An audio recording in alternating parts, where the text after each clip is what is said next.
You're listening to the Beside the Badge podcast with your host, Paul Buckner, veteran chaplain and friend to law enforcement.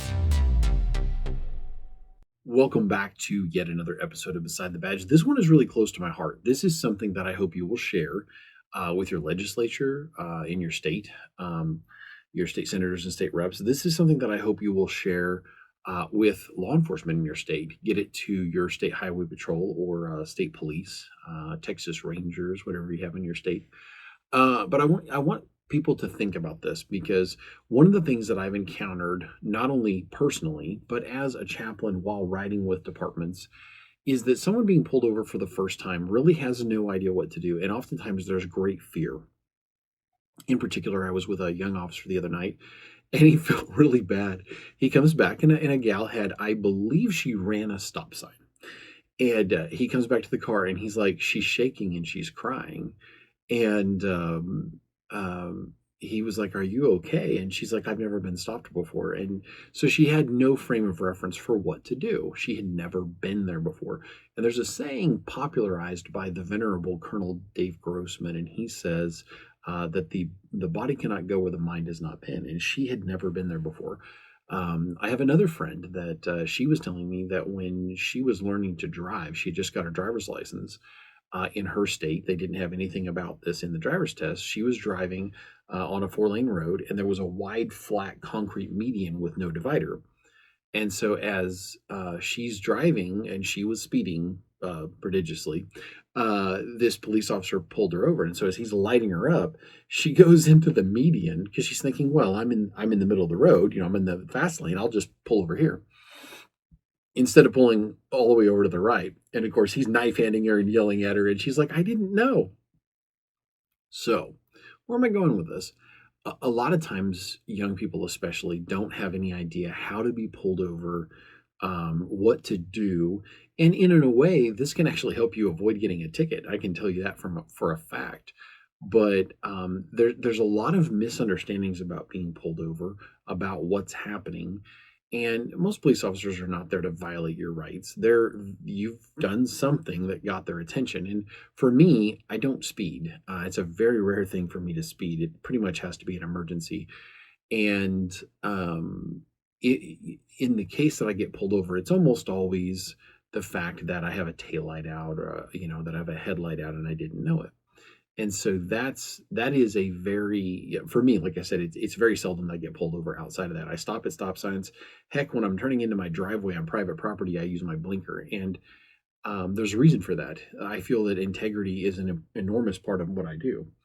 So when somebody gets pulled over, it can be anything from you've run a stop sign, you've run a red light, you were following too close. There's 100 things that can get you stopped or more.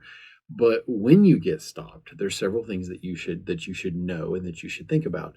So I'm going to stop that and pause that, and then I'm going to talk for a moment about something I did for my son.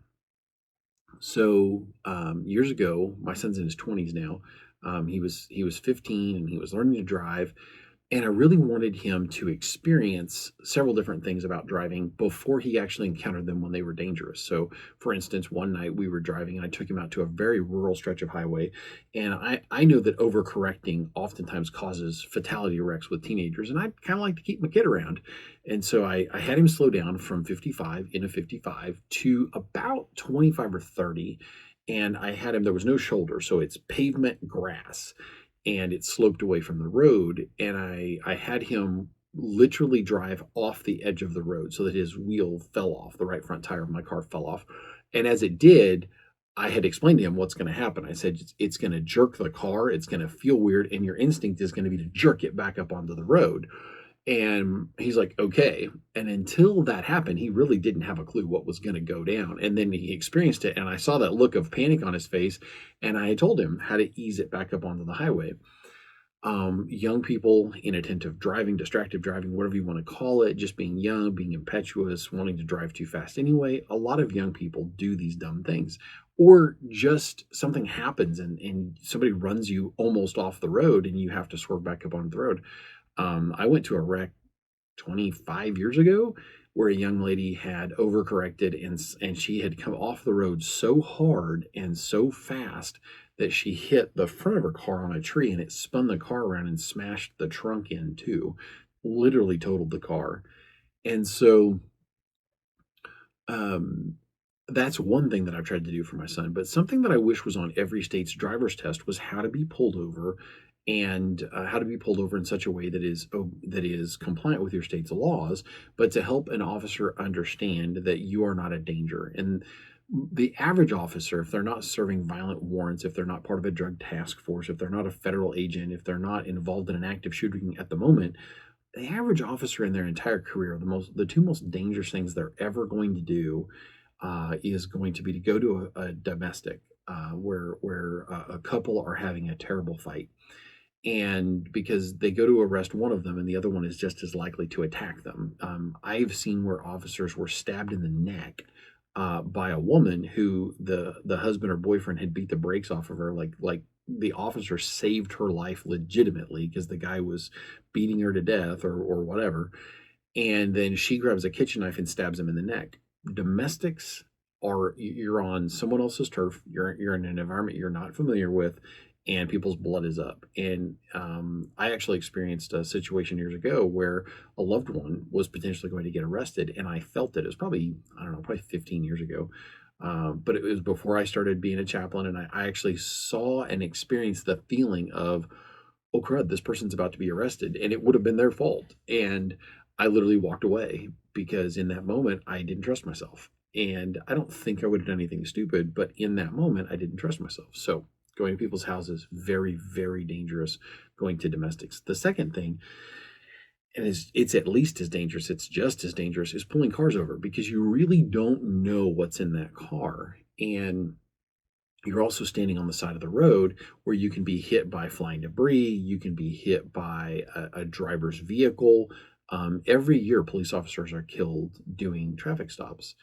And so there's a couple of aspects of this I want to talk about. And I actually did this for my son.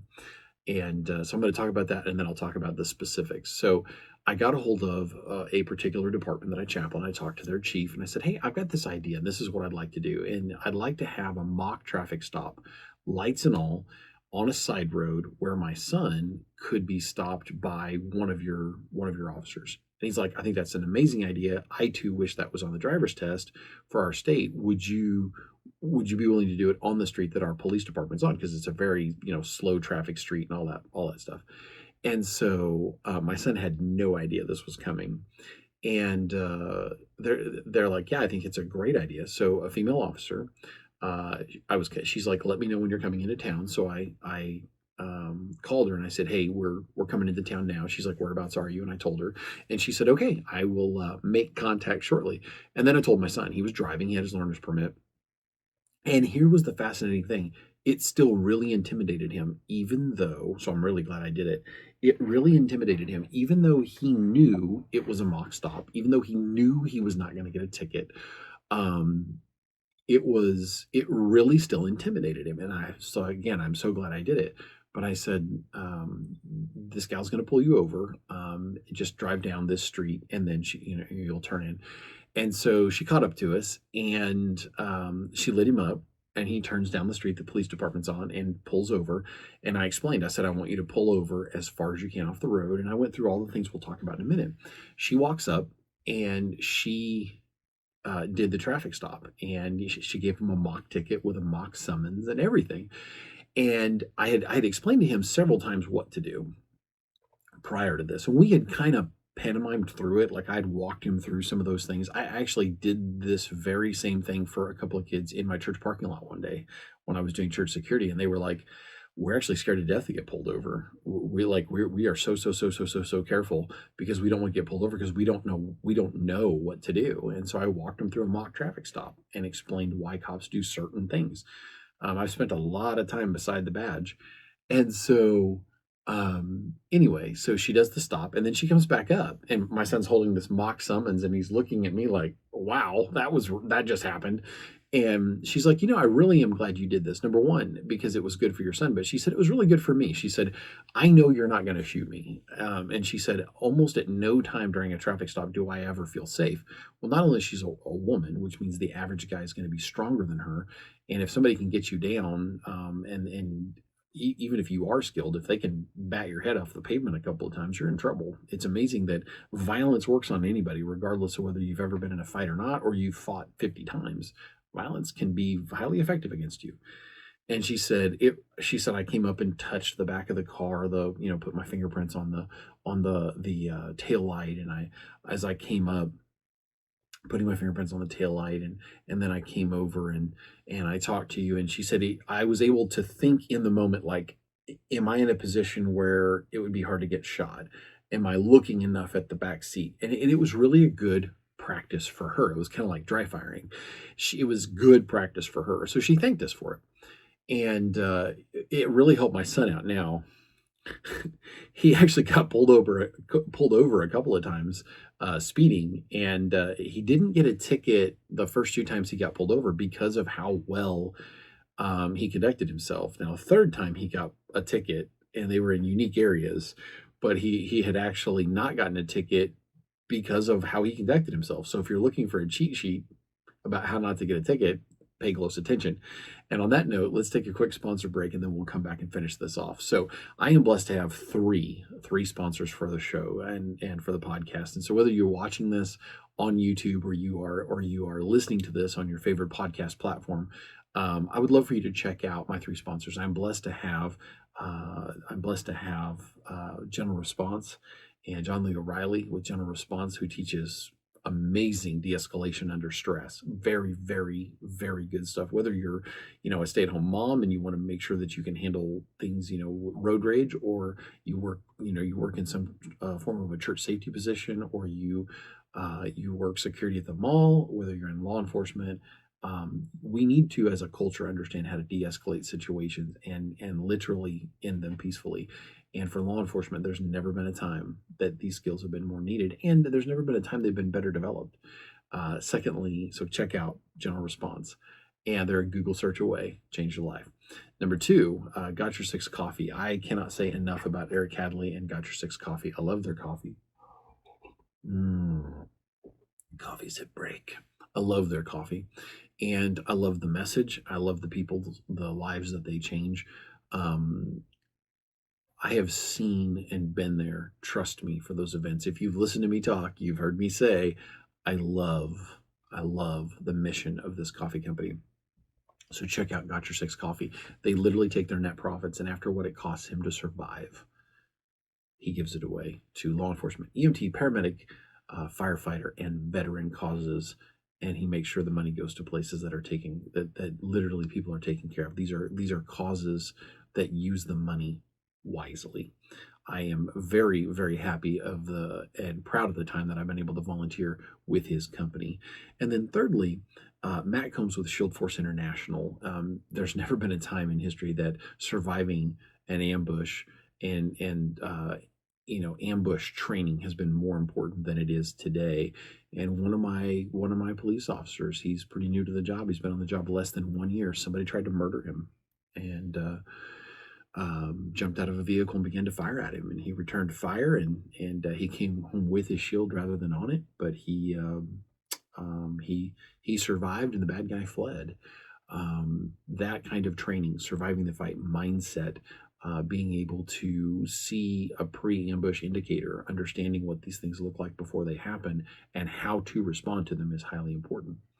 Also, having talked about my sponsors, if you have not yet found us on Facebook, please do so. If you're on Facebook, if you have not yet found us on YouTube, if you're listening to this rather than looking at my ugly mug, please find us on YouTube. And I'm looking for comments. If you are in a specific area, you're in Michigan, you're in Florida, you're in Missouri, you're in Minneapolis. I have listeners in those areas. I have one listener that I've been tracking in Hong Kong. Someone listens to my podcast in Hong Kong. How interesting. Let me know where you're from. Not only do I want to put them on the board behind me, I've got this nice little cork board back here shaped like the continental United States.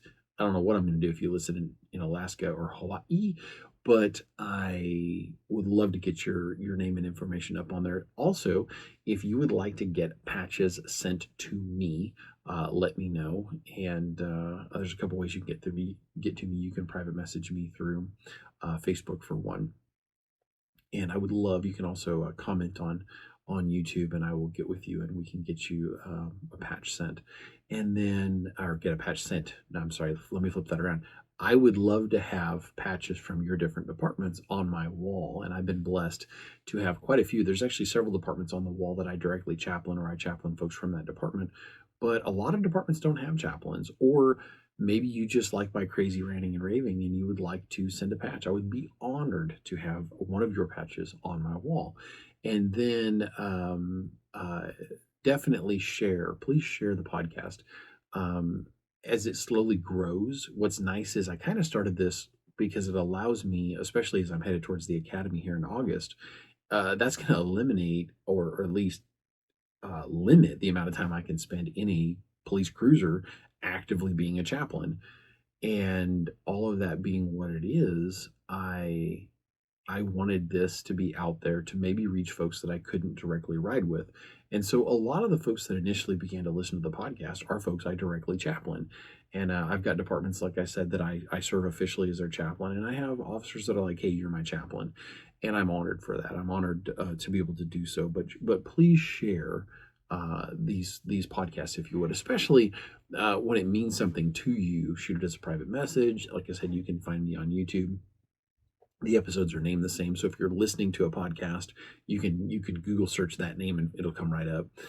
Also, this particular podcast is near and dear to my heart because of the need to help folks to understand what goes on during a traffic stop and how to conduct themselves in such a way that the officer feels comfortable and that you feel comfortable, or at least more so, right? Because none of us want a ticket. So coming back, what did I tell my son during that stop? I said, if it's at night, make sure you turn the dome light on. If you've got any friends with you, tell them, not to be idiots. Unfortunately, I don't get to pick my kids' friends, but he's smart. He can pick his friends. But at the end of the day, when you get pull over far enough that the police officer has 4 or 5 feet, if at all possible, between them and the actual pavement. A couple reasons for this. One is your vehicle and their vehicle. Let me get an angle here. For those who are watching me, they're going to come up and turn their vehicle to put as much of the side of their vehicle, their engine block, their wheel, between you and them, because they don't know if somebody stupid is going to jump out and try to kill them. Hopefully that will also help protect them as they walk up to the vehicle if somebody hits their patrol car. And that is something that happens with distracted drivers every stinking year. It happens all the time, and it is heartbreaking when it happens. Then you've got as they walk up to the side of the vehicle, if you've created that space, let's say it's at night. So we use a scenario of at night, but everything but the dome light's pretty applicable during the day. Buzz down a window. I will oftentimes roll down the passenger window because it can be hard to see into for a police officer to see down the vehicle. So I say passenger window. The driver's side window behind me, I'll put it down as well. I have my hands up on the steering wheel. I've taken a hat off. The dark, from your dome light and the police lights behind you can actually, if you can even see just now, it's shadowing my face if you're watching this. And so take a hat off. It helps them to be able to, to see you. Take sunglasses off. I've seen people who have something to hide wear dark sunglasses during a traffic stop, and they're hoping you don't know who they are. Carry ID on you. At the end of the day, that really helps. I've seen people that it took several times over the radio to determine who that person was because unfortunately they resembled somebody who had a warrant, and they didn't have a warrant. They just didn't have ID on them. That's retarded. If you're a guy slipping your pocket with your wallet, move on with life. But so turn off your radio.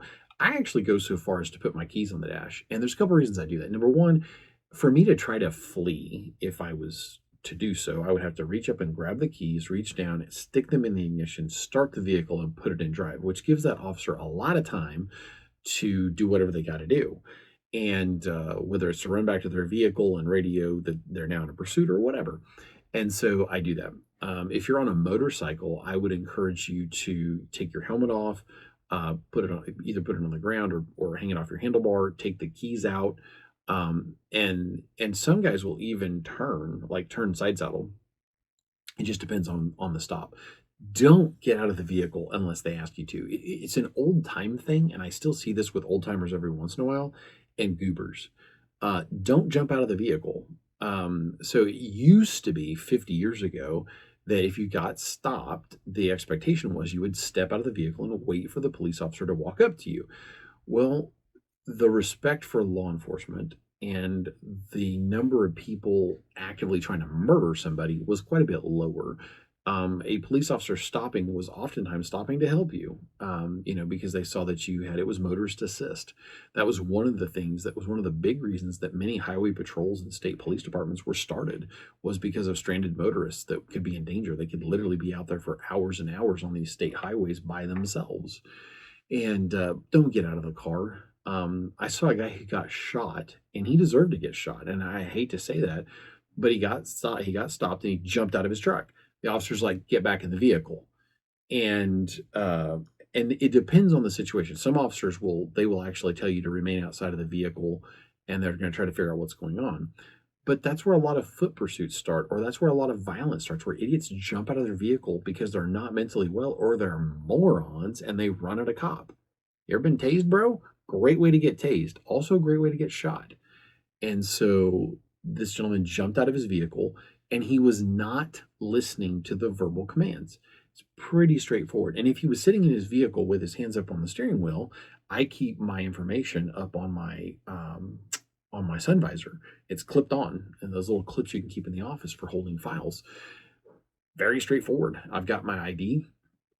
I have my ID, and I've got my proof of insurance, or my insurance information, yes, and my registration. And so they come walking up and they see a guy who's pleasant. I'm not being an idiot. "Why'd you pull me over?" Really? Why be like that? And generally, I find the people that are the bigger butts about getting pulled over probably deserve to get pulled over. They probably did something incredibly moronic, like blow a stop sign. And so hands on the steering wheel, ID, proof of insurance, and registration. It's very straightforward. A lot of that's going to tell an officer, "Hey, I'm not an idiot, and I'm not going to try to hurt you."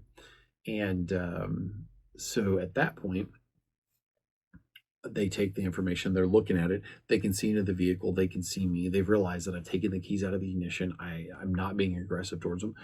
And generally they will say, "Do you have any idea why I pulled you over?" Well, since I don't break the law, and this is really helpful, since I don't generally break the law, especially not deliberately, I don't get tickets. It's amazing how that works. Oh my word, it's so amazing how that works. Anyway, so I don't blow stop signs. I don't roll stop signs. I don't run stoplights. I have a couple of times on accident where I'm coming up on a stop line, and for whatever reason they change really rapidly, and I just don't have a choice. Okay, accidents happen. I've run a stop sign on accident. I don't run stop signs on purpose. And generally they will say, "Do you know why I pulled you over?" And I'll say, "I'm assuming I have a brake light out or headlight out or something." And they'll laugh and they say, "Why would you say that?" "Because I don't break the law." And these are officers who are not going to know me. I'm outside of my area or something. Generally, because I'm a chaplain inside of my area, a lot of guys will call me or shoot me a text and say, "Buckner, you've got a brake light out, right brake light." "Oh, okay, cool, thanks, appreciate that." But if you are polite generally. Now, some officers, there are officers with chips on their shoulders, and it's really, really hard as a police officer. It takes a very special person to be able to pull over a jerk and a jerk and a jerk and a jerk. Think about your own job. So you are at work, and some customer comes in and is a total jerk to you. A lot of people use that as an excuse to let it ruin their day. Well, they don't grow police officers in special laboratories. They are people. And so it takes training and diligence and a mindset to be able to go, "Just dealt with a jerk, just dealt with a jerk, just dealt with a jerk. Oh, a nice person." And if you're decently friendly, the average cop is like, they're going to treat you pretty well on average. I've dealt with a couple of jerks that were just jerks to be jerks because they were on a power trip. They exist, they're out there. There's a reason, there's a cliche. But the average cop, they're not looking to ticket you unless you did something really retarded. They're looking for drugs. They're looking for warrants. And so if that's one of the most amazing things about if you don't want to get stopped and arrested and you have a warrant, obey the law. Keep your vehicle in good shape. Keep your tags up. But bad guys don't obey laws of any kind. And that amazes me. I don't know how many times I've talked to police officers who are like, I would almost never get anybody on a stop that had warrants if they just obeyed the law. I was with a police officer years ago, and there was a gentleman comes off a side street. He comes flying up, so he's exceeding the speed limit, blows the stop sign, doesn't signal, had a headlight out, and had a tail light out. Officer walks up. The guy's failing to maintain his lane, so he's got probable cause to stop this guy at the yin yang. It gets him pulled over. Smoke rolls out of the vehicle. It smells like major weed. And at the time in my state, there was no legal reason for you to have marijuana at all. And so they ran a drug dog around it, searched the vehicle, bing, bang, boom. I don't think he didn't have insurance. He didn't, I don't, something was up with his ability to prove he owned the vehicle. Like legitimately, I don't think he owned the vehicle. And the vehicle was just trashed. And unfortunately, people who get into the drug scene, a lot of times there are emotional or psychological reasons that they run to those drugs to begin with instead of trying to get formal help. It happens. There's some people that stumble into it, but a lot of people, they just have an attitude of, I'm a bad guy. Like they want to do bad things. And this guy was breaking just about every law. And when it comes to those things, and he ended up going to jail. Not a big surprise. But anyway, going back to being stopped specifically, if the ignition's off, keys are on the dash, hats off, sunglasses are off, radio's off, um, those situations actually allow for a they allow for a police officer to be able to go, okay, this person's probably not going to try to kill me. And people don't realize. I wish I could take the average person and put them through a traffic stop as the police officer, knowing full well that there's a 50-50 that the person in the vehicle might try to kill them. They say that the stress induced on the human body during a traffic stop, the human body of the police officer, is equal to the average person's 8-hour workday. You may pull 3 or 4 people over an hour if you've been tasked with running traffic to slow traffic down. And so you pull somebody over who's an agitated jerk, it's going to raise that stress level. Think of what dealing with jerks does to your stress level at work, right? That's why I really want this message shared, because I really would like to see this happen in every state, to where every state, and I'm not saying I have the answer to everything in life, but I think this would be a really great answer. Imagine if one of the things that the highway patrol, the state police did in your state, or it was required as a part of your driver's test to go through a mock traffic stop. And during that mock traffic stop, because again, it's a good practice. The body cannot go where the mind has not been. It helped my son to not get 2 different speeding tickets. The third time, he was not being very smart. I can't fix what he's going to do in life, but at least I can help to try to prepare him for it, right? He got himself in trouble the third time, but and he did get in trouble. But that ability to help that traffic stop along. I literally had a police officer tell me, he's like, honestly, I should give you a ticket. And I was driving home. I was 4 hours from home. I was coming back from a wedding. I didn't have cruise control in the car. It was years ago. And I wasn't thinking. And I was speeding. It was legitimately, I was speeding, not to be a jerk, not to be a butt, not to try to get away with something. I honestly wasn't thinking about it. And I saw him and I looked down and I went, oh crap. And I hit my brakes and he pulled me over and I pulled way over, gave him lots of room, did all the things I talked about, was very, and he goes, do you have any idea why I pulled you over? And I said, oh yeah. Yeah. And he goes, why is that? I said, I was definitely speeding. Now, he could have given me a ticket. And there's people like, oh my gosh, don't ever admit guilt. Okay, cool your britches, do your thing, but I'm going to do mine. And I said, listen, I apologize. I said, I'm coming home from a friend's wedding. I'm very tired. I probably honestly should get a hotel room. But I said,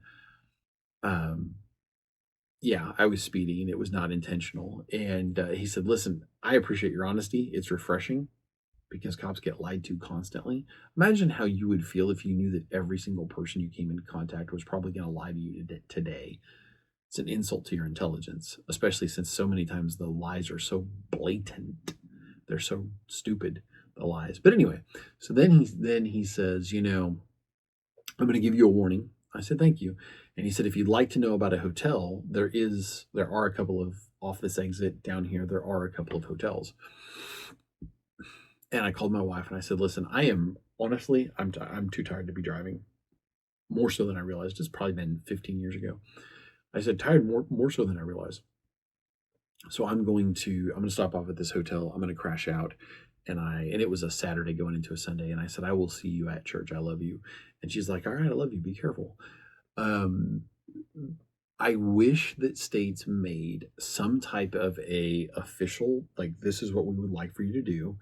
This is what the law requires. And I'm going to cap this off with not jumping out of the car again. I want to come back to this because I don't know how many times in the last 10, 12 years I've been doing this that I've seen people jump out of cars. I'm like, really? And at one guy jumped out of his car and started running towards the cop car. Now he'd been stopped. The police is back there working everything up. He's preparing a ticket. The guy jumps out of his car, brings his hand up, and he's got proof of insurance in his hand. And I called the officer by name, and I could see there's no weapon. The officer looked up, leans out, and goes, "Get back in your car." The guy's like, "Sorry, I found my insurance." And he goes, "Okay, that's great. Now get back in your car." And the guy's like, "Okay, sorry." And goes back and gets in his car. Impulsive, stupid. And because what did that look exactly like? An attack. Like he was coming at the officer to attack him. Don't walk up during a traffic stop. I was at one recently. I'm there as a chaplain. I'm off to the side, kind of keeping a watchful eye on things. A lot of the departments I ride with, they want me to keep a watchful eye. And I'm just kind of watching. And this elderly gentleman walks up. I don't think he knew really what he was doing because he comes up and walks around between, it was at a gas station, pulled into the edge of a gas station, walks up between the vehicle that was stopped and the main police vehicle. And if he was thinking at all, a second cop car had arrived and a third cop car had arrived, which is an indicator that to anybody that's thinking that something's not right. And he comes walking up, the backup police officer, and that was who I was. Actually, I wasn't with him that day, but the backup police officer comes. He says, "Can I help you, sir?" And the guy has positioned himself, literally walked up between the patrol car and the vehicle stopped. And he goes, "Yeah, I can't find this address. I was looking for how to get there." And he says, "Well, sir, I tell you what," he said, "this is a traffic stop." And he said, "There's a chance these folks have warrants and are dangerous," something to that effect. He's like, "I need you to go back over to your vehicle. And when we finish the stop, one of us will come over and try to help you find that location." And the guy stood there. It took a while to get all the information back. The guy stood there 4 or 5 minutes and just decided to leave. But he interjected himself into a very dangerous situation. And not only was it not a routine traffic stop, but what if they had jumped out and started shooting or jumped out and realized they had a frail gentleman, advanced in years, who would make an excellent hostage? He just put himself in a great position to get taken hostage. Don't interject yourself into somebody else's traffic stop. If you feel the need to film it from the side, do so. If you do you, but don't interject yourself into a stop. That is an excellent way to cause a misunderstanding. That is an excellent way to even get hurt. And I've seen people do it where they're coming up and they're pointing and, "Yeah, I can't even believe you pulled him over. He didn't do anything wrong." You don't know why I pulled him over. Please go back to your vehicle. "I'm not going back to my vehicle." You don't, sir, if you don't go back to your vehicle, I will detain you until this traffic stop is over. And usually people are like, "Oh, crud." Don't interject yourself into something that doesn't involve you. If the cop's doing something bad, film it from the side. That's what courts are for. And I've seen officers lose their jobs for doing things that are wrong. It doesn't happen as much as the press and popular culture would like you to think. And then finally, don't jump out of the vehicle if somebody in the vehicle is getting arrested. I 3 or 4 times now have seen people start jumping out of the vehicle because the driver or a passenger was getting arrested. If that person has a warrant for their arrest, the police officer has exactly zero input on whether they get arrested or not. Literally, they have no choice. They have to arrest them. In many states, they can lose their job. In some states, they literally can be prosecuted themselves. They can be arrested, jailed, tried, and sent to prison for not doing their job. Yeah, they have no choice but to take that person to jail. And I cannot tell you how many times I've heard, but I took care of this. Okay, then when you get there, maybe there is an issue in the system, and your warrant is no longer valid. But guess what? We can find out once you've been processed at the jail. We can find out what's going on there, and it does happen. The only exception to that with arresting someone is if the warrant is a non-extradition warrant, and those are generally non-violent situations where somebody had a failure to appear on a traffic ticket, and if they get caught in that county again, they're going to jail. Best thing they could do is go get that taken care of ASAP. But anyway, so don't jump out of the vehicle. I remember one night, not that long ago, it was less than a year ago, I was with a young cop, and he pulls over a DUI. And as he opens the guy's door and he's like, "Sir, I need you to step out of the vehicle. You're under arrest." His two companions decided that was a good time to jump out of the car. Okay, it's illegal to drive drunk. He was a danger to himself, the two occupants in the car, and anyone else on the road. There's a reason we have the DUI laws we do. I have seen the aftermath of drunk drivers, and anyone who spent any time around those kinds of wrecks has no tolerance for drunk driving ever, at all, under no circumstances. So these two goobers jumped out of the car and started back towards the cop. He has no backup. Now, I'm a unicorn. I've been a unicorn for years. I've trained a lot over that time, and I have the trust of the police officers I ride with. I am attending the academy later this year. I don't get out of the car unless it's an emergency or I'm asked to. I jumped out of the car. It was a truck, actually, and I ran and got between the officer and them, alerting him to their presence. He had me hang on to the gentleman who just got arrested, and he informed those gentlemen that they were getting back into the car. Don't do dumb stuff like that. That is the kind of stuff that are the nightmare scenarios that get cops hurt, and they'll kill you if they have to go home to their family. Why wouldn't they? And if three people jump out of a car and think they're going to fight, there's literally, in my state, if two or more people attack you, it's considered gang violence, and you can defend yourself with lethal force. There's a reason, because as humans, it's really hard to fight multiple assailants, regardless of training. And that police officer is not there to play patty cakes with you. If you do something really, really stupid, it could get you killed. So why not do our best to prevent misunderstandings? If you're like, "Wait, he's getting arrested for what?" Sit in the car, and good chance you might be able to drive the car home. I literally know officers that have been, because of their state's laws, if you're a passenger and that person's getting arrested, they can let you drive that vehicle back with permission of the detainee and yours. If you've got a valid driver's license and there's nothing else impairing that car, keeping that car from leaving because of valid insurance, proof of ownership, whatever, they'll let you drive the car back. Because otherwise, it's a great way to end up on foot. And you start jumping out of a vehicle, it's a great way to go to jail, get tased, or worse. So anyway, landing this plane, I really want states to think about the crux of this message is, how do we educate young people on how to get stopped in such a fashion that, hey, it might even keep you from getting a ticket. Some self-interest there, but also, how do we do so in a way that helps the law enforcement officer to realize you're not a threat? Because I have seen, like I said, I have seen some of the dumbest things.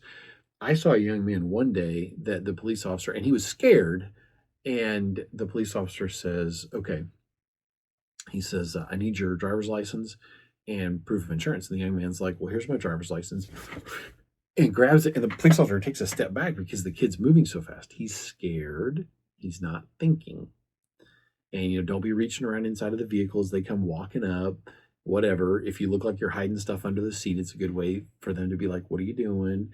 And then the young man, he says, "Well, my insurance is in the glove box." And the officer's like, "Okay, do me a favor. I need you to slowly reach over there and open the glove box." And I don't mean just barely moving like molasses, but just slowly reach over. The kid reaches over very fast, and the officer's like standing there going, you could tell this kid's not thinking. He was panicked. The body cannot go where the mind has never been. And I've literally seen people open a glove box and have a weapon in it. They're not thinking about that, but they reach over and grab the glove box.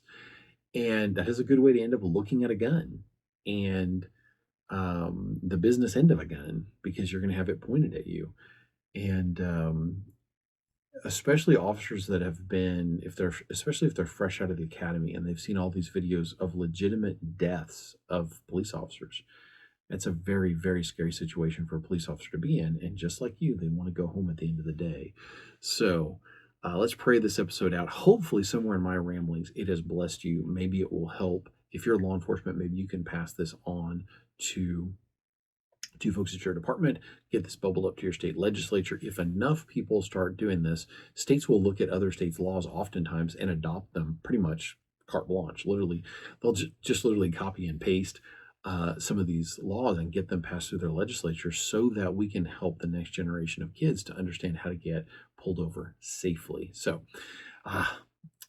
dear Heavenly Father, I thank you for moments like these. Hopefully this reaches the right ears and it blesses folks to understand that how to get pulled over safely, how to make sure that officers know that they're not a danger to that officer, and maybe even how to avoid a speeding ticket. Lord God, I lift up everyone who hears this to you. I ask that you would guide them closer to you. And for our law enforcement officers, I ask that you would keep them safe as they go about their business, that you'd cause the bad guy to stumble before they harm this officer, these officers, that you would cause literally the bullets to bend around these officers. And I ask this in your son, Jesus' name. Amen.